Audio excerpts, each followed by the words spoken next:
Lagi kong itataas bandila ng Pilipinas, saan mang sulok ng mundo, iwawagayway ko ito.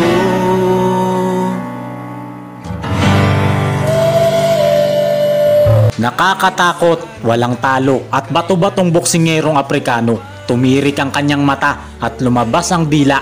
Iyak ang kanyang pamilya sa kalunos-lunos na sinapit niya sa isang Pinoy na boksingero na ating bida. Subscribe.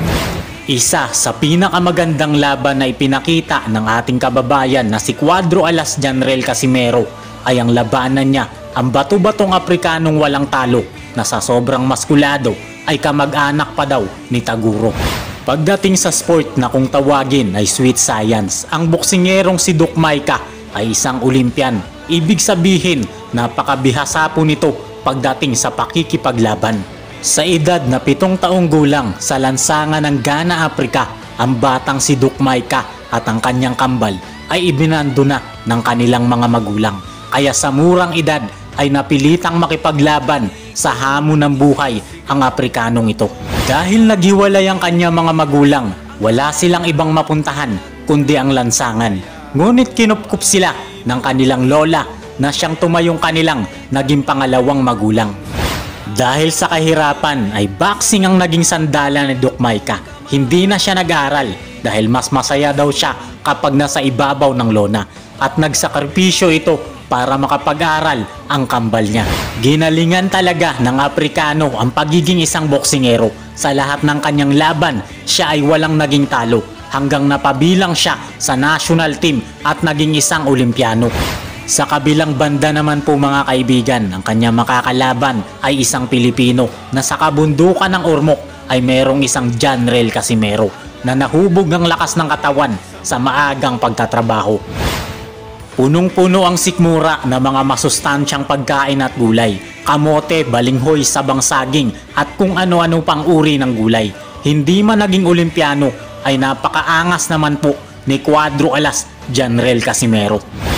Pagdating sa kanilang post-interview ay hindi po natin masisisi itong si Duc Maica dahil sa kanyang perfect record ay nagawa niyang magbanta at magangas sa ating bida. You know, this is my dream. This is what I've been crying for years, you know, from childhood, you know. This is what I'm crying for, you know. I'm doing this for me and my family, you know, my daughter, my son, you know. I've been crying for a long time, you know. I'm hungry for this, you know. So this is what I'm crying for. So people will expect, people will see a good boxing, and I think I'll give good performance, and I'm gonna bring the title back home to Ghana. You know what I'm saying? So I have to be one of the best boxers from Ghana. Habang si Janrel Casimero mga kaibigan ay bubuhos daw lahat ng galit na naipon sa ginawa sa kanyang pang-iindiyan ni Inoue at Bob Arum. Nang galit ko sa binigay nila ni Bob Arum sa akin kasi ilang buwan ako dito sa Las Vegas, mag 8 months, 9 months na ba o muntik na magiging 1 taon. Ano na yun. Kaya si Maica talaga yung yung masasalo niya lahat, yung galit at saka inis. Araw ng Sabado, September 26 taong 2020 sa Mohegan Sun Casino, Uncasville, Connecticut, USA. Magaganap ang laban ng ating bida kontra sa bato-batong Aprikano na kalaban niya. Si Duc Maica ay may perpektong record na 24 na panalo, 19 dito ay tinapos niya sa pamamagitan ng KO at wala po itong talo. Habang si Janrel Casimero ay may 29 na panalo, 21 dito ang mga kalaban ay kanyang pinatulog sa ibabaw ng lona at 4 po ang kanyang talo.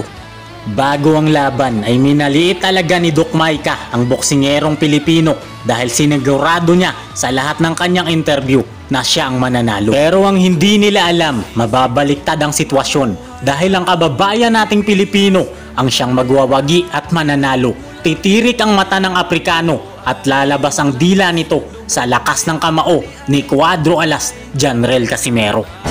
Ang bidyong ito ay hatid sa inyo ng pinaka-legit na online talpakan pagdating sa larong basketball at boxing, ang 1xBet. Gamitin lamang ang aming promo code na 1xmerch at ang link ay nasa ibaba ng bidyong ito at instant magkakaroon agad kayo ng 7,000 piso sa inyong unang deposito.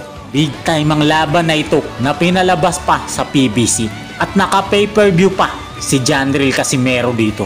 Sa round 1, kitang-kita talaga ang laki ng katawan ni Doc Maika.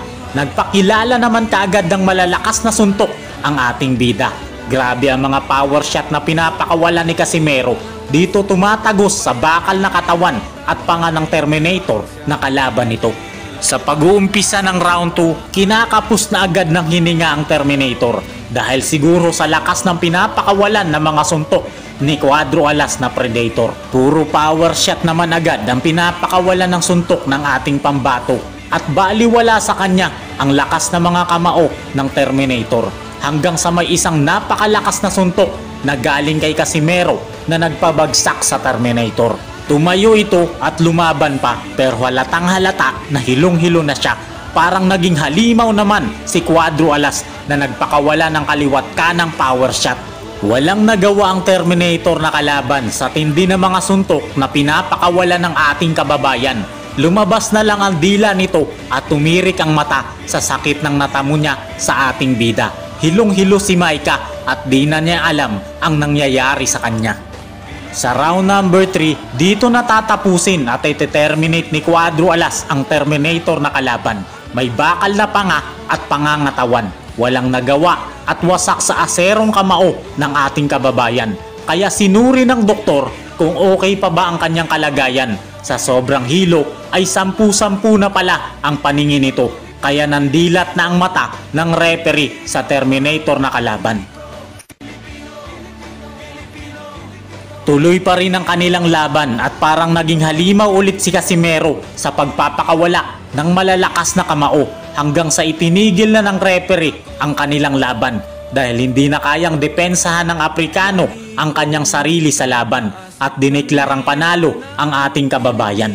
Hindi na muling lumaban pa si Doc Maika at wasak ang kanyang pangarap na maging kampyon sa Bantamweight Division at iyak ang kanyang pamilya dahil sa tindi ng ginawang pagwasak sa kanya ng ating bida. Hindi na po magtatagal at muli na nating masasaksihang lumaban si Cuadro Alas Janril Casimero, ang nag-iisang angas ng Pinas na mga Pilipino.